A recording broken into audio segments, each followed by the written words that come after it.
और सनातन के अपमान पर देवकीनंदन ठाकुर का बयान आया है। ईश्वरीय निंदा पर कानून बनना चाहिए, ऐसे लोगों का चुनाव लड़ना प्रतिबंधित हो। भारत का नाम आक्रांताओं ने बदला।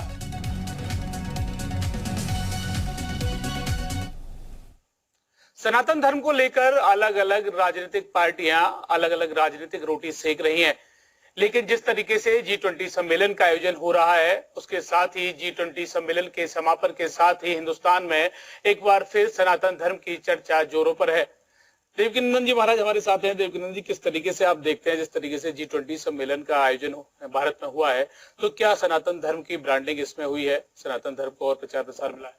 सबसे अच्छी बात तो यह है कि प्रधानमंत्री जी के आगे भारत लिखा हुआ था, तो ये हम सब जो भारतीय परंपरा का आदर करते हैं उनके लिए गौरव की बात थी, और उनके लिए बाकी गौरव होना भी चाहिए, क्योंकि जो बाहरी आक्रांता थे उन्होंने तो नाम चेंज किया। हम इंडिया कभी थे ही नहीं।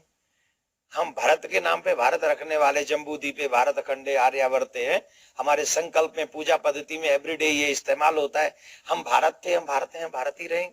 तो इसके लिए तो हमें गौरव महसूस करना चाहिए। और पूरे विश्व के प्रमुख प्रमुख कंट्रियों के राष्ट्रीय अध्यक्ष यहाँ आए, जिससे हमारे देश का नाम हुआ, उसमें संस्कार गए, हमारी चीजों का आदान प्रदान हुआ। तो बहुत बड़े कॉन्ट्रैक्ट भी हुए हैं, जो मेरे को अभी सुनने में आया है, क्योंकि मैं व्यस्त था, फिर भी जितना सुना है, तो ये हमारे देश के लिए, आगे बढ़ने के लिए जरूरी है।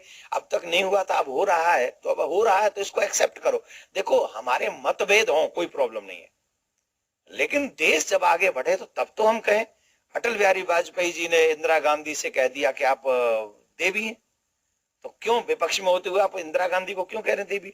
यही चीजें आज के नेताओं में होनी चाहिए। अच्छी चीजें हो रही है तो उसकी बड़ाई करो, और अगर गलत चीजें हो रही है तो उसकी खिंचाई करो, ये होना चाहिए।